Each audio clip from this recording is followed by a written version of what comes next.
Welcome to economics classes. ನನ್ನ ಹೆಸರು ಸಿದ್ದೇಶ್ ಹುಲ್ಬಾಳೆ ಅಂತ.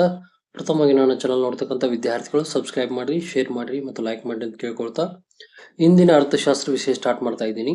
ಇಂದಿನ ಅರ್ಥಶಾಸ್ತ್ರ ವಿಷಯ ತೆಗೆದುಕೊಂಡಿರ್ತಕ್ಕಂಥದ್ದು BS6M NEP-ಯಲ್ಲಿ ಬರ್ತಕ್ಕಂಥ ಯಾವುದ್ರಿ ಪರಿಸರ ಅರ್ಥಶಾಸ್ತ್ರದಲ್ಲಿ ಬರ್ತಕ್ಕಂಥ ಬಹುಮುಖ್ಯವಾದ ಒಂದು ಅಂಕ 15 ಅಂಕಕ್ಕೆ ಬರ್ತಕ್ಕಂಥ ಬಹುಮುಖ್ಯವಾದ ಪ್ರಶ್ನೋತ್ತರವನ್ನ ಅಥವಾ ಒಂದು ವಿಷಯವನ್ನಿಲ್ಲಿ ವಿವರಿಸ್ತಾ ಹೋಗ್ತಾ ಇದ್ದೀನಿ. ಅದು ಯಾವುದು?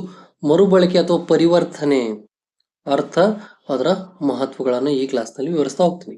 ಮೀನಿಂಗ್ ಆಫ್ ರೀಸೈಕ್ಲಿಂಗ್ ಅಂದ್ರೆ ಮರುಬಳಕೆ ಅಂದ್ರೆ ಏನು, ಮರುಬಳಕೆಯ ಮಹತ್ವ ಏನೇನು ಬರ್ತದೆ ಅನ್ನೋದನ್ನ ಈ ಕ್ಲಾಸ್ನಲ್ಲಿ ವಿವರಿಸ್ತಾ ಹೋಗ್ತಾ ಇದ್ವಿ. ಇನ್ನು ಮರುಬಳಕೆ ಅರ್ಥ ಅಂದ್ರೆ ಸರಳವಾಗಿ ಮರುಬಳಕೆ ಅಂದ್ರೆ ಏನಂತ ಕರಿತೀವಿ, ಅದನ್ನ ತಿಳಿದುಕೊಳ್ಳೋದು ಬಹಳ ಮುಖ್ಯ. ಇಲ್ಲಿ ಸರಳವಾಗಿ ಹೇಳುವುದಾದ್ರೆ ಮರುಬಳಕೆ ಪರಿವರ್ತನೆ ಅಥವಾ ಪುನರ್ಬಳಕೆ ಎಂದರೆ ಯಾವುದೇ ಒಂದು ಸಂಪನ್ಮೂಲದ ಜೀವಿತಾವಧಿಯನ್ನು ವಿಸ್ತರಿಸುವುದು ಎಂದರ್ಥ.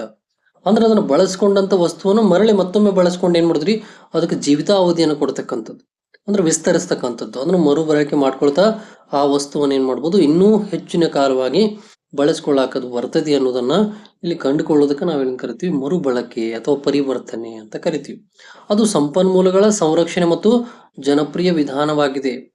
ಮೊದಲು ಉಪಯೋಗಿಸಿದ್ದ ಯಾವುದೇ ಒಂದು ವಸ್ತುವನ್ನು ಪುನಃ ಉತ್ಪಾದನೆಯಲ್ಲಿ ಬಳಸುವ ವಿಧಾನವನ್ನ ಮರುಬಳಕೆ ಅಂತ ಕರಿತೀವಿ. ಅಂದ್ರೆ ಯಾವ್ದಾದ್ರು ಉತ್ಪಾದನಾ ವಿಧಾನಗಳಲ್ಲಿ ಅದನ್ನು ಬಳಸ್ಕೊಂಡಿರ್ತೀವಿ, ಮರಳಿ ಅದನ್ನು ಮತ್ತೆ ಆ ವಸ್ತುವನ್ನು ಪುನಃ ಬಳಸ್ಕೊಳ್ಳೋದಕ್ಕೆ ನಾವಿಲ್ಲಿ ಏನ್ ಕರಿತೀವಿ, ಮರುಬಳಕೆ ಅಥವಾ ಪರಿವರ್ತನೆ ಅಂತ ಕರಿತೀವಿ. ಅಂದ್ರೆ ಉದಾಹರಣೆಯಾಗಿ ತೆಗೆದುಕೊಂಡ್ರೆ ಕಬ್ಬು ಏನ್ ಮಾಡ್ತಾರೆ, ತಿಂದ ನಂತರ ಸಿಪ್ಪೆಯನ್ನು ಎಸೆಲಾಗ್ತದೆ. ಕಬ್ಬಿನ ಸಿಪ್ಪೆಯ ತ್ಯಾಜ್ಯ ವಸ್ತು. ಈ ಸಿಪ್ಪೆಯನ್ನು ಉಪಯೋಗಿಸಿ ಏನ್ ಮಾಡ್ಬೋದು, ಒಂದು ಬುಟ್ಟಿಯನ್ನು ತಯಾರಿಸಬಹುದು ಅಥವಾ ಈ ಸಿಪ್ಪೆಯ ಸಹಾಯದಿಂದ ಬೆಂಕಿಯನ್ನು ಉರಿಸಬಹುದು. ಸಕ್ಕರೆ ಕಾರ್ಖಾನೆಗಳಲ್ಲಿ ಮತ್ತು ಹಾಲೆ ಮನೆಗಳಲ್ಲಿ ಕಬ್ಬಿನ ರಸವನ್ನ ಕುದಿಸಲು ಬಹುತೇಕವಾಗಿ ಕಬ್ಬಿನನ್ನ ಬಳಸಲಾಗ್ತದೆ. ಅಂದ್ರೆ ಕಬ್ಬಿನ ಸಿಪ್ಪೆಯನ್ನು ಇಂಧನವನ್ನಾಗಿ ಕೂಡ ಉಪಯೋಗಿಸಲಾಗ್ತದೆ. ಅಂದ್ರೆ ಉದಾಹರಣೆ ನಾವು ಕಬ್ಬಿನ ತೆಗೆದುಕೊಂಡು ಅಂದ್ರೆ ಶುಗರ್ ಫ್ಯಾಕ್ಟರಿ ಒಳಗೆ ಕಬ್ಬನ್ನು ಏನ್ ಮಾಡ್ತಾರೆ, ಅಲ್ಲಿ ನುರಿಸ್ತಾರ, ಸಕ್ಕರೆಯಾಗಿ ಉತ್ಪಾದನೆ ಆಗ್ತದೆ. ಆ ಕಬ್ಬಿನ ಸಿಪ್ಪೆಯಿಂದ ಅಲ್ಲಿ ಏನ್ ಮಾಡ್ಬೋದು, ವಿದ್ಯುತ್ತನ್ನ ತಯಾರು ಮಾಡ್ಬೋದು. ಅದೇ ರೀತಿ ಆ ಕಬ್ಬಿನ ಸಿಪ್ಪೆಯನ್ನ ಬಹುತೇಕವಾಗಿ ಆಲೆ ಮನೆಗಳಲ್ಲಿ ಸುಡುವುದರ ಮೂಲಕ ಅಂದ್ರೆ ಅದನ್ನ ಇಂಧನವಾಗಿ ಪರಿವರ್ತಿಸುವುದರ ಮೂಲಕ ಕೂಡ ಅಲ್ಲಿ ಉಪಯೋಗಿಸ್ಕೊಳಾಗ್ತದೆ. ಹಾಗಾಗಿ ಒಂದು ವಸ್ತುವನ್ನ ಇಲ್ಲಿ ಕೇವಲ ಸಕ್ಕರೆಗಾಗಿ ಅಷ್ಟೇ ಅಲ್ಲ, ಮತ್ತು ಮರುಬಳಕೆಯಾಗಿ ಏನೇನ್ ಮಾಡಿದ್ರು, ಅದನ್ನ ಉರುವಲ್ಲಿ ಯೂಸ್ ಮಾಡಿದ್ರು, ಬುಟ್ಟೆ ಎಣ್ಣೆಯಲ್ಲಿ ಯೂಸ್ ಮಾಡ್ತಾರೆ, ಬುಟ್ಟೆ ತಯಾರಿಕೆ ಆಗಿರ್ಬೋದು. ಅದೇ ರೀತಿ ಅದು ಕಬ್ಬಿನ ಸಿಪ್ಪೆಯಿಂದ ಇಂಧನವನ್ನಾಗಿ ಕೂಡ ಉಪಯೋಗಿಸಲಾಗ್ತದೆ. ಹಾಗಾಗಿ ಆ ಒಂದು ವಸ್ತುವನ್ನು ಮರುಬಳಕೆ ಮಾಡ್ಕೊಂಡ್ರು. ಇದಕ್ಕೆ ನಾವಿಲ್ಲಿ ಮರುಬಳಕೆ ಅಥವಾ ಪರಿವರ್ತನೆ ಅಂತ ಕರಿತೀವಿ. ಯಾವ್ದ್ರಿ, ಆ ವಸ್ತು ಯಾವುದು, ಕಬ್ಬನ್ನ. ಇನ್ನದೇ ರೀತಿ ಮರುಬಳಕೆ ಅಂದ್ರೆ ತ್ಯಾಜ್ಯ ವಸ್ತುಗಳ ಮರುಬಳಕೆ ಮಹತ್ವವೇನು, ಆ ವಸ್ತುಗಳ ಮಹತ್ವತೆ ಏನ್ ಕಂಡು ಬರ್ತದೆ, ತ್ಯಾಜ್ಯ ವಸ್ತುಗಳ ಮರುಬಳಕೆ ವಸ್ತುಗಳಿಂದನೂ ಏನು ಮಹತ್ವತೆ ಕಂಡು ಬರ್ತದೆ. ಒಂದನೇದ್ದು ಸಂಪನ್ಮೂಲಗಳ ಕೊರತೆ ಅಂತ ಬರ್ತದೆ. ಇಲ್ಲಿ ಸಂಪನ್ಮೂಲಗಳ ಕೊರತೆ ಕೂಡ ತ್ಯಾಜ್ಯ ವಸ್ತುಗಳ ಮರುಬಳಕೆ ಅವಶ್ಯಕವಾಗಿ ಹೆಚ್ಚಿಸಿದರೆ ರಭಸಗತಿಯಲ್ಲಿ ಬೆಳೆಯುತ್ತಿರುವ ಜನಸಂಖ್ಯೆ ಕೋರಿಕೆಗಳನ್ನ ಈಡೇರಿಸಲು ಉತ್ಪಾದನೆ ಹೆಚ್ಚಿಸಬೇಕಾದ ಅನಿವಾರ್ಯತೆ ತಲೆದೂರುತ್ತದೆ. ಹೌದಾ? ಈಗ ರಭಸವಾಗಿ ನಮ್ದು ಜನಸಂಖ್ಯೆ ಕೂಡ ಬೆಳೀತಾ ಇದೆ, ಸಂಪನ್ಮೂಲ ಅಷ್ಟೇ ರಭಸವಾಗಿ ಕೂಡ ಏನಾಗ್ತದೆ ರೀ, ಬರಿದಾಗ್ತಾ ಬರ್ತಾ ಇದೆ.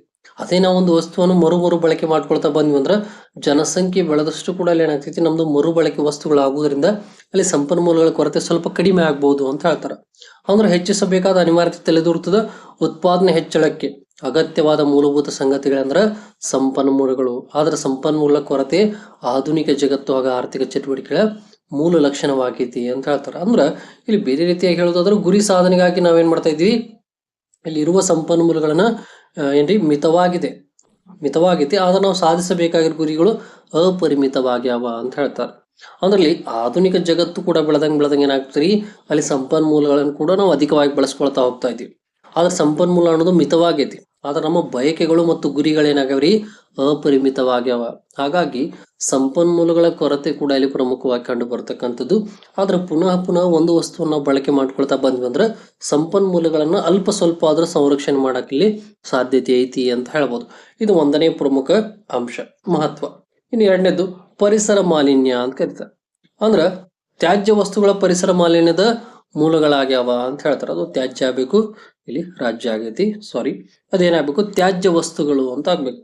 ತ್ಯಾಜ್ಯ ವಸ್ತುಗಳು ಕೂಡ ಪರಿಸರ ಮಾಲಿನ್ಯಕ್ಕೆ ಮೂಲಗಳಾಗ್ಯಾವ. ಕಾರ್ಖಾನೆಗಳಿಂದ ಹೊರಬರುವ ತ್ಯಾಜ್ಯ ವಸ್ತುಗಳು ಕೂಡ ಜಲಮಾಲಿನ್ಯ, ವಾಯು ಮಾಲಿನ್ಯಕ್ಕೆ ಅವಕಾಶ ಕಲ್ಪಿಸ್ತವೆ. ಪ್ಲಾಸ್ಟಿಕ್, ಚರ್ಮ ಮುಂತಾದವುಗಳು ವಸ್ತುಗಳು ಕೂಡ ಏನಾಗ್ತದೆ, ಇನ್ನೂ ಅನೇಕ ವಸ್ತುಗಳು ಪರಿಸರ ಮಾಲಿನ್ಯಕ್ಕೆ ಕಾರಣವಾಗ್ತಾ ಇದ್ದಾವೆ. ಸಾಮಾನ್ಯವಾಗಿ ರಸ್ತೆ ಬದಿಗಳಲ್ಲಿ ಮತ್ತು ಖಾಲಿ ಪ್ರದೇಶಗಳಲ್ಲಿ ಕೆಲಸಕ್ಕೆ ಬಾರದ ಈ ವಸ್ತುಗಳು ಕೂಡ ಪರಿಸರ ಮಾಲಿನ್ಯಕ್ಕೆ ಕಾರಣವಾಗ್ತಾ ಇದ್ದಾವ ಅಂತ ಹೇಳ್ತಾರೆ. ರಸ್ತೆ ಬದಿಗಳಲ್ಲಿ ಬಿದ್ದಿರ್ತಕ್ಕಂಥ ಪ್ಲಾಸ್ಟಿಕ್ ಆಗ್ಲಿ ಅಥವಾ ಅಲ್ಲಿರ್ತಕ್ಕಂಥ ಕಸ ಕಡ್ಡಿಗಳಾಗ್ಲಿ ಇದರಿಂದನೂ ಕೂಡ ಏನಾಗ್ತೈತಿ ಪರಿಸರ ಮಾಲಿನ್ಯ ಹೆಚ್ಚಾಗ್ತಾ ಇದೆ ಅಂತ ಹೇಳ್ಬೋದು. ಆಮೇಲೆ ಇಂದಿನ ಒಂದು ಕಾಲದಲ್ಲಿ ಜನಸಂಖ್ಯೆ ಕೂಡ ಕಡಿಮೆ ಇದ್ದಾಗ ಬೇಡಿಕೆಗಳು ಅತ್ಯಲ್ಪವಾಗಿತ್ತು.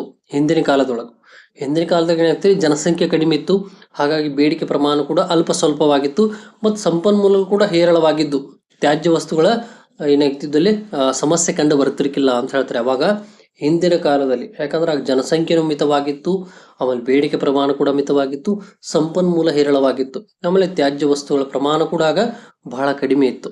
ಯಾಕಂದ್ರೆ ಕಡಿಮೆ ಪ್ರಮಾಣದಲ್ಲಿತ್ತು. ಈ ತ್ಯಾಜ್ಯ ವಸ್ತುಗಳು ಮಣ್ಣಿನೊಳಗೆ ಸೇರಿ ಸ್ವಾಭಾವಿಕ ಮರುಬಳಕೆ ಬರುತ್ತಿದ್ದುವು ಅಂತ ಹೇಳ್ತಾರೆ. ಆಗಿನ ಸಮಯದೊಳಗೆ ಅಲ್ಲಿರ್ತಕ್ಕಂಥ ತ್ಯಾಜ್ಯ ವಸ್ತು ಕೂಡ ಮಣ್ಣಿನೊಳಗೆ ವಿಲೀನ ಆಗುವುದರಿಂದ ಸ್ವಾಭಾವಿಕವಾಗಿ ಅದನ್ನು ಮರುಬಳಕೆ ಮಾಡಿಕೊಳ್ಳಲಾಗ್ತಿತ್ತು. ಆದ್ರೆ ಕೈಗಾರಿಕಾ ಕ್ರಾಂತಿ ನಂತರ ಮತ್ತು ನಿರ್ದಿಷ್ಟವಾಗಿ ಇತ್ತೀಚಿನ ದಶಕಗಳಲ್ಲಿ ಏನಾಗ್ತಿದೆ, ಸಂಪನ್ಮೂಲಗಳು ಜಾಗೃತಿ ಇಲ್ಲದಂತೆ ಉಪಯೋಗಿಸುವುದರಿಂದ ಅನೇಕ ರೀತಿಗಳು ತ್ಯಾಜ್ಯ ವಸ್ತುಗಳು ಏನಾಗ್ತಾ ಇದಾವೆ, ಸೃಷ್ಟಿಯಾಗ್ತಾ ಇದಾವೆ. ಇವುಗಳಲ್ಲಿ ಬಹುತೇಕ ತ್ಯಾಜ್ಯ ವಸ್ತುಗಳು ಪರಿಸರಕ್ಕೆ ಮತ್ತು ಆರೋಗ್ಯಕ್ಕೆ ಹಾನಿ ಉಂಟು ಮಾಡ್ತಾ ಇದ್ದಾವ ಅಂತ ಹೇಳ್ತಾರೆ. ಅಂದ್ರೆ ಈಗಿನ ಆಧುನಿಕ ಜಗತ್ತಿನೊಳಗೆ ನಾವೇನ್ ಮಾಡ್ತಿದ್ವಿ, ಆಧುನಿಕ ಜಗತ್ತು ಮತ್ತು ಎಷ್ಟು ನಮ್ದು ತಂತ್ರಜ್ಞಾನ ಫಾಸ್ಟ್ಲಿ ಬೆಳೀತಾ ಇದೆ ಅಷ್ಟೇ ನಾವೇನಾಗ್ತಾ ಇದ್ವಿ, ಇಲ್ಲಿ ಅನಾರೋಗ್ಯಕ್ಕೆ ತುತ್ತಾಗ್ತಾ ಇದ್ವಿ. ಪ್ಲಾಸ್ಟಿಕ್ ಬಳಕೆ ಹೆಚ್ಚಾಗ್ತಾ ಇದೆ ಮತ್ತು ಹಳೆಯ ಒಂದು ವಸ್ತುಗಳನ್ನು ಕೂಡ ನಾವೇ ಪರಿಸರ ಸ್ನೇಹಿ ವಸ್ತುಗಳನ್ನ ಕಡಿಮೆ ಮಾಡ್ತಾ ಬರ್ತಾ ಇದ್ವಿ. ಆವಾಗಿನ ಕಾಲದಲ್ಲಿ ಏನಾಗ್ತಿದ್ರಿ, ಮಣ್ಣಿನ ಮಡಿಕೆಗಳಿದ್ದು, ಮಣ್ಣಿನ ಪ್ಲೇಟ್ ಇದ್ದು ಎಲ್ಲ ಇತ್ತು. ಆದ್ರೆ ಈಗ ನಾವೇನ್ ಮಾಡ್ತೀವಿ, ಪ್ರತಿಯೊಂದು ಪ್ಲಾಸ್ಟಿಕ್. ಹೌದಾ? ಹಾಗಾಗಿ ಪರಿಸರ ಮಾಲಿನ್ಯ ಕೂಡ ಇಲ್ಲಿ ಹೆಚ್ಚಾಗ್ತಾ ಇದೆ. ಆಮೇಲೆ ತ್ಯಾಜ್ಯ ವಸ್ತುಗಳ ಪ್ರಮಾಣ ಕೂಡ ಹೆಚ್ಚಾಗ್ತಾ ಇದೆ. ಇದರಿಂದ ಏನಾಗ್ತಾ ಇದೆ ರೀ, ಮಾನವನ ಆರೋಗ್ಯ ಕೂಡ ಹದಗೆಡ್ತಾ ಇದೆ ಅಂತ ಹೇಳ್ತಾರೆ. ಹಾಗಾಗಿ ಹಿಂದಿನ ಕಾಲ ಮತ್ತು ಇಂದಿನ ಕಾಲವನ್ನು ತೆಗೆದುಕೊಂಡ್ರೆ ಬಹಳ ಅಜಗಜಾಂತರ ವ್ಯತ್ಯಾಸಗಳಿದಾವೆ. ಹಾಗಾಗಿ ಏನಾಗ್ತದೆ, ಪರಿಸರ ಮಾಲಿನ್ಯ ಕೂಡ ಇಲ್ಲಿ ಅಧಿಕವಾಗೋದು ಒಂದು ಕಾರಣ ಅಂತ ಹೇಳ್ಬೋದು. ಮತ್ತು ಇದು ಕೂಡ ಮಹತ್ವವಾಗಿರತಕ್ಕಂಥದ್ದು ಪರಿಸರ ಮಾಲಿನ್ಯ.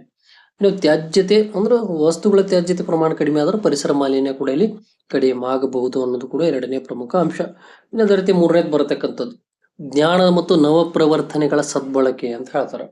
ಅಂದ್ರೆ ಸಂಪನ್ಮೂಲಗಳ ಕೊರತೆ ಕೂಡ ಆರ್ಥಿಕ ಪ್ರಗತಿಯನ್ನು ನಿರ್ಬಂಧಿಸ್ತದೆ ಎಂಬುದು ಸಾಮಾನ್ಯ ಭಾವನೆ. ಆದ್ರೆ ಆಲ್ಫ್ರೆಡ್ ಮಾರ್ಷಲ್ ಕೂಡ ಸೇರಿದಂತೆ ಅನೇಕ ಅರ್ಥಶಾಸ್ತ್ರಜ್ಞರು ಈ ಭಾವನೆಯನ್ನು ಒಪ್ಪುವುದಿಲ್ಲ. ಯಾಕಂದ್ರೆ ಸಂಘಟನಾ ಚಾತುರ್ಯದ ಅಭಿವೃದ್ಧಿ, ಜ್ಞಾನ ಮತ್ತು ನವಪ್ರವರ್ತನೆಗಳ ಸಹಾಯದಿಂದ ಉತ್ಪಾದನೆ ಹೆಚ್ಚಿಸಲು ಸಾಧ್ಯವಿದೆ ಎಂಬುದು ಮಾರ್ಷಲ್ನ ಅಭಿಪ್ರಾಯ.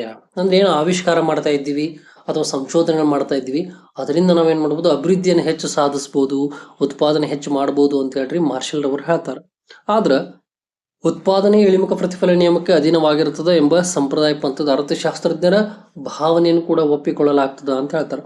ಆಮೇಲೆ ತ್ಯಾಜ್ಯ ವಸ್ತುಗಳ ಮರುಬಳಕೆಯು ಕೂಡ ಸಂಘಟನಾ ಚಾತುರ್ಯವನ್ನ ಪ್ರಯೋಗಿಸಲು ಮತ್ತು ನವಪ್ರವರ್ತನೆಗಳನ್ನ ಕೈಗೊಳ್ಳಲು ಅವಕಾಶಗಳು ಒದಗಿಸ್ತಾವ. ಹೌದಾ? ಇಲ್ಲಿ ನಾವು ಆವಿಷ್ಕಾರಗಳನ್ನು ಮಾಡ್ತಾ ಇದ್ದೀವಿ, ಅದರಿಂದಲೂ ಕೂಡ ಏನ್ ಮಾಡ್ಬೋದು, ತ್ಯಾಜ್ಯ ವಸ್ತುಗಳ ಪ್ರಮಾಣವನ್ನು ಕೂಡ ಕುಂಠಿತಗೊಳಿಸಬಹುದು ಅಥವಾ ಕಡಿಮೆ ಮಾಡತಕ್ಕಂಥದ್ದು ಕಂಡು ಬರ್ತದ ಅಂತ ಹೇಳ್ತಾರೆ. ಅಂದ್ರೆ ಏನು, ಜ್ಞಾನದ ಮತ್ತು ನವಪ್ರವರ್ತನೆ ಸದ್ಬಳಕೆ ಮಾಡಿಕೊಳ್ಳುವುದರಿಂದ ಅಂತ ಹೇಳ್ತಾರೆ. ಇದು ಮೂರನೇ ಪ್ರಮುಖ ಅಂಶ. ಅದೇ ಭವಿಷ್ಯಕ್ಕಾಗಿ ಸಂಪನ್ಮೂಲಗಳ ಸಂರಕ್ಷಣೆ ಅಂತ ಬರ್ತದೆ ನಾಲ್ಕನೇದು. ಅಂದ್ರ ಜಗತ್ತಿನಲ್ಲಿ ಲಭ್ಯ ಇರುವ ಸಂಪನ್ಮೂಲಗಳ ಪರಿಮಿತವಾಗಿ ಇರುವುದರಿಂದ ಅವುಗಳನ್ನು ಉಪಯೋಗಿಸುತ್ತಲೇ ಸಂರಕ್ಷಿಸಬೇಕಾದದ್ದು ಪ್ರಸ್ತುತ ಪೀಳಿಗೆಯ ಕರ್ತವ್ಯ ಆಗೈತಿ ಅಂತ ಹೇಳ್ತಾರೆ. ಯಾಕಂದ್ರೆ ಸಂಪನ್ಮೂಲ ಮಿತವಾಗೈತಿ, ಆದ್ರೆ ನಮ್ಮ ಬಯಕೆಗಳು, ಜನಸಂಖ್ಯೆ ಎಲ್ಲ ಕೂಡ ಅಮಿತವಾಗಿದಾವೆ. ಹಾಗಿದ್ದಾಗ ಇದ್ದಂಥ ಸಂಪನ್ಮೂಲಗಳನ್ನು ಸರಿಯಾಗಿ ಬಳಸ್ಕೊಂಡು ಸಂರಕ್ಷಣೆ ಮಾಡಿದ್ರೆ ಮುಂದಿನ ಪೀಳಿಗೆಗೆ ಅದು ಕಾಣಕ್ ಸಾಧ್ಯ ಅಂತ ಹೇಳ್ತಾರೆ. ಆಮೇಲೆ ಮುಂದಿನ ಪೀಳಿಗೆ ಸಂಪನ್ಮೂಲ ಉಳಿಯುತ್ತದೆ ಮತ್ತು ಲಭ್ಯವಾಗುತ್ತದೆ. ಆದ್ದರಿಂದ ಇಲ್ಲಿ ಲಭ್ಯವಿರುವ ಸಂಪನ್ಮೂಲಗಳನ್ನ ಮುಂದಿನ ಪೀಳಿಗೆಗೆ ಸಂರಕ್ಷಿಸುವ ದೃಷ್ಟಿಯಿಂದ ಅವುಗಳನ್ನ ಬಹಳ ಜಾಗರೂಕತೆಯಿಂದ ಹಾಗೂ ಮಿತವಾದ ರೀತಿಯಲ್ಲಿ ಬಳಸಬೇಕಾದ ಅವಶ್ಯಕತೆ ಇರ್ತದ ಅಂತ ಹೇಳ್ತಾರೆ. ಅಂದ್ರೆ ಈಗ ನಾವೇನ್ ಮಾಡ್ತಾ ಇದೀವಿ, ಸಂಪನ್ಮೂಲಗಳನ್ನ ಅತಿಯಾಗಿ ಬೆಳೆಸ್ಕೊಳತ್ತೀವಿ. ಯಾಕೆ, ಒಂದು ಲಾಭಕ್ಕಾಗಿ ಮತ್ತು ಜನಸಂಖ್ಯೆ ಮಿತಿ ಮೀರುವುದರಿಂದ. ಹಾಗಿದ್ದಾಗ ನಾವು ಇದ್ದಂಥ ಸಂಪನ್ಮೂಲಗಳನ್ನು ಎಲ್ಲ ಈಗ ಬಳಸ್ಕೊಂಡ್ವಿ ಅಂದ್ರೆ ಮುಂದಿನ ಪೀಳಿಗೆ ಯಾವ ಸಂಪನ್ಮೂಲ ಕೂಡ ಉಳಿಯಂಗಿಲ್ಲ ಮತ್ತು ಅಭಿವೃದ್ಧಿ ಮಾಡಕ್ ಕೂಡ ಸಾಧ್ಯವಾಗಂಗಿಲ್ಲ. ಹಾಗಾಗಿ ಈಗ ಅದನ್ನ ಜಾಗರೂಕತೆಯಿಂದ ಹಾಗೂ ಮಿತವ್ಯಯಕಾರಿಯಾಗಿ ನಾವು ಬಳಸ್ಕೊಂಡ್ವಿ ಅಂದ್ರೆ ಮುಂದಿನ ಪೀಳಿಗೆ ಕೂಡ ಏನಾಗ್ತದ್ರಲ್ಲಿ ಸಂಪನ್ಮೂಲ ಕಾಣ್ತಾರ ಮತ್ತು ಅವರು ಕೂಡ ಏನಲ್ಲಿ ಜೀವನ ನಿರ್ವಹಣೆ ಮಾಡಕ ಸಾಧ್ಯತೆ ಆಗ್ತದ ಅಂತ ಹೇಳ್ಬೋದು. ಇದು ನಾಲ್ಕನೇದ್ದು. ಇನ್ನು ಐದನೇದು ಬರತಕ್ಕಂಥದ್ದು ಸಂಪನ್ಮೂಲದ ಜೀವಿತಾವಧಿ ವಿಸ್ತರಣೆ ಅಂತ ಹೇಳ್ತಾರೆ. ಅಂದ್ರೆ ತ್ಯಾಜ್ಯ ವಸ್ತುಗಳನ್ನು ಮರುಬಳಕೆ ಮಾಡುವ ಕಾರಣದಿಂದ ಸಂಪನ್ಮೂಲದ ಜೀವಿತಾವಧಿಯನ್ನು ವಿಸ್ತರಿಸಿದಂತಾಗ್ತದ ಅಂತ ಹೇಳ್ತಾರೆ. ಅಂದು ಮರುಬಳಕೆಯ ಮುಖಾಂತರ ಏನ್ ಮಾಡ್ಬೋದು, ಆ ಸಂಪನ್ಮೂಲಗಳನ್ನ ಅಥವಾ ವಸ್ತುವನ್ನು ಅನೇಕ ವರ್ಷಗಳ ಕಾಲ ಉಪಯೋಗಿಸಬಹುದು. ಅದರಲ್ಲಿ ದುಬಾರಿ ಬೆಲೆಯ ಅಸ್ಥಿರ ರಾಷ್ಟ್ರಗಳಿಂದ ಪ್ರತಿಕೂಲ ಸರಕುಗಳಲ್ಲಿ ವಸ್ತುಗಳನ್ನ ಅವಧಿ ಮಾಡಿಕೊಳ್ಳಲು ಬದಲು ತ್ಯಾಜ್ಯ ವಸ್ತುಗಳನ್ನು ಮರುಬಳಕೆ ಯೋಗ್ಯವನ್ನಾಗಿ ಮಾಡಲಿಕ್ಕೆ ಹೆಚ್ಚಿನ ಮೌಲ್ಯವನ್ನ ಪಡೆದಿರ್ತಾವ ಅಂತ ಹೇಳ್ತಾರೆ. ಅಂದ್ರೆ ಇದ್ದಂಥ ವಸ್ತುಗಳನ್ನ ನಾವು ಹೆಚ್ಚು ಹೆಚ್ಚು ಬಳಕೆ ಮಾಡಿಕೊಂಡು ಅದರ ಅವಧಿಯನ್ನ ಮುಂದೂಡ್ತಾ ಬಂದ್ವಿ ಅಂದ್ರ, ವಿಸ್ತಾರ ಮಾಡ್ತಾ ಬಂದ್ವಿ ಅಂದ್ರ ಸಂಪನ್ಮೂಲ ಕೂಡ ಉಳಿತದ, ಮುಂದಿನ ಪೀಳಿಗೆ ಸಂಪನ್ಮೂಲ ಸಂರಕ್ಷಣೆ ಮಾಡಿದಂಗೂ ಆಗ್ತದ, ಮತ್ತು ತ್ಯಾಜ್ಯ ವಸ್ತುಗಳ ಪ್ರಮಾಣ ಕೂಡ ಕಡಿಮೆ ಆಗ್ತದ ಅಂತ ಹೇಳ್ತಾರೆ. ಹಾಗಾಗಿ ಸಂಪನ್ಮೂಲದ ಜೀವಿತಾವಧಿಯನ್ನ ವಿಸ್ತರಣೆ ಮಾಡತಕ್ಕಂಥದ್ದು ಕೂಡ ಇಲ್ಲಿ ಪ್ರಮುಖವಾಗಿರ್ತದ ಅಂತ ಹೇಳ್ತಾರೆ. 5ನೇದು. ಇನ್ನು 6ನೇದು ಬರತಕ್ಕಂಥದ್ದೇನು, ತ್ಯಾಜ್ಯ ವಸ್ತುಗಳ ವಿಲೇವಾರಿಗೆ ಬೇಡಿಕೆ ಕುಸಿತ ಅಂತ ಹೇಳ್ತಾರೆ. ಅಂದ್ರೆ ತ್ಯಾಜ್ಯ ವಸ್ತುಗಳನ್ನ ಮರುಬಳಕೆ ಅವರ ಅರ್ಹಗೊಳಿಸುವುದರಿಂದ ಅವುಗಳನ್ನ ರಾಶಿಯಾಗಿ ಹಾಕುವಿಕೆ, ಮಣ್ಣಿನ ವಿಲೀನಗೊಳಿಸುವಿಕೆ, ಎಸೆಯುವಿಕೆ ಮೊದಲಾದ ಸಮಸ್ಯೆಗಳು ಕೂಡ ಕಡಿಮೆ ಆಗ್ತದ ಅಂತ ಹೇಳ್ತಾರೆ. ಅಂದ್ರೆ ತ್ಯಾಜ್ಯ ವಸ್ತುಗಳನ್ನ ನಾವ್ ಏನ್ ಮಾಡ್ತಾ ಇದ್ದೀವಿ, ಇಲ್ಲಿ ಮರುಬಳಕೆ ಮಾಡ್ಕೊಂಡಿವಿ ಅಂದ್ರ ಮಣ್ಣಿನ ಮಾಲಿನ್ಯ ಉಳಿತದ, ರಾಶಿ ಹಾಕುವುದು ಉಳಿತದ, ಮತ್ತು ಮಣ್ಣಿನಲ್ಲಿ ವಿಲೀನ ಆಗಂಗಿಲ್ಲ, ಮತ್ತೆ ಎಲ್ಲಿ ಸಿಕ್ಕಲ್ಲಿ ವಸ್ತುಗಳು ಕೂಡ ಎಸೆಯುವ ಒಂದು ಸಮಸ್ಯೆ ಕೂಡ ಕಂಡು ಬರಂಗಿಲ್ಲ ಅಂತ ಹೇಳ್ತಾರೆ. ಹಾಗಾಗಿ ಇದು 6ನೇ ಪ್ರಮುಖ ಅಂಶ. ಇನ್ನು ಕೊನೆಯದಾಗಿ ಬರತಕ್ಕಂಥದ್ದೇ ವೆಚ್ಚದ ಕಡಿತ, ಅಂದ್ರೆ ವೆಚ್ಚ ಕಡಿಮೆ ಮಾಡತಕ್ಕಂಥದ್ದು. ಅಂದ್ರೆ ವಸ್ತುವನ್ನು ಹೊಸದಾಗಿ ಉತ್ಪಾದಿಸೋಕೆ ಅಥವಾ ತಯಾರಿಸುವುದಕ್ಕೆ ತಗುಲುವ ವೆಚ್ಚಕ್ಕಿಂತ ಮರುಬಳಕೆಗೆ ಯೋಗ್ಯವನ್ನಾಗಿ ಮಾಡುವುದಕ್ಕೆ ತಗುಲುವ ವೆಚ್ಚ ಕಡಿಮೆ ಇರ್ತದ ಅಂತ ಹೇಳ್ತಾರೆ. ಬಂಡವಾಳ ಕೊರತೆಯನ್ನು ಅನುಭವಿಸುತ್ತಿರುವ ಅರ್ಥವ್ಯವಸ್ಥೆಯಲ್ಲಿ ಮರುಬಳಕೆ ಹೆಚ್ಚು ಪ್ರಯೋಜನಕಾರಿ ಆಗ್ಬಹುದು ಅಂತ ಹೇಳ್ತಾರೆ. ಅಂದ್ರೆ ಹೊಸದಾಗಿ ನಾವೇನು ಸರಕು ಸೇವೆಗಳನ್ನು ಉತ್ಪಾದನೆ ಮಾಡಕ್ಕೆ ಖರ್ಚು ವೆಚ್ಚ ಮಾಡ್ತೀವಿ, ಅದ್ರ ಬದಲಾಗಿನ ಅಲ್ಲಿರ್ತಕ್ಕಂಥ ತ್ಯಾಜ್ಯ ವಸ್ತುವನ್ನ ಮರುಬಳಕೆ ಮಾಡ್ಕೊಳ್ತಕ್ಕಂಥ, ಅಂದ್ರೆ ಇದ್ದಂಥ ವಸ್ತುವನ್ನ ಮರುಬಳಕೆ ಮಾಡ್ಕೊಂಡಿವಿ ಅಂದ್ರೆ ಖರ್ಚು ವೆಚ್ಚ ಕಡಿಮೆ ಆಗ್ತದ, ಸಮಯಾವಕಾಶ ಉಳಿತದ, ಮತ್ತು ಆರ್ಥಿಕವಾಗಿ ನಾವು ಕೂಡ ಏನಾಗ್ತದೆ ಇಲ್ಲಿ ಉತ್ತಮರಾಗ ಸಾಧ್ಯವಾಗ್ತದ ಅಂತ ಹೇಳ್ತಾರೆ. ಮತ್ತು ಬಂಡವಾಳ ಕೊರತೆ ಅನುಭವಿಸುತ್ತಿರುವ ಅರ್ಥವ್ಯವಸ್ಥೆಯಲ್ಲಿ ಕೂಡ ಮರುಬಳಕೆ ಹೆಚ್ಚು ಪ್ರಯೋಜನಕಾರಿಯಾಗಿರ್ತದೆ.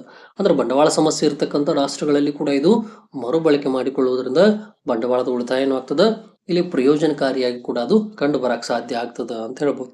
ಅಂದ್ರೆ ಈ ರೀತಿಯಾಗಿ ಬರ್ತಕ್ಕಂಥದ್ದು ಏನ್ರಿ, ಮರುಬಳಕೆಯ ಅರ್ಥ, ಮರುಬಳಕೆಯ ಮಹತ್ವವಾದ ಪ್ರಮುಖ ಅಂಶಗಳು. ಇವು ಪ್ರಮುಖವಾಗಿ ಬರತಕ್ಕಂಥ ಒಂದು ಅಂಶ. ಇದು 15 ಅಂಕಕ್ಕೆ ಬರತಕ್ಕಂಥ ಒಂದು ಪ್ರಶ್ನೋತ್ತರವಾಗೈತಿ ಅಂತ ಹೇಳ್ತಾ ನನ್ನ ವಿಷಯವನ್ನು ಇಲ್ಲಿಗೆ ಮುಕ್ತಾಯಗೊಳಿಸ್ತಾ ಇದ್ದೀನಿ. ಎಲ್ಲರಿಗೂ ಧನ್ಯವಾದಗಳು.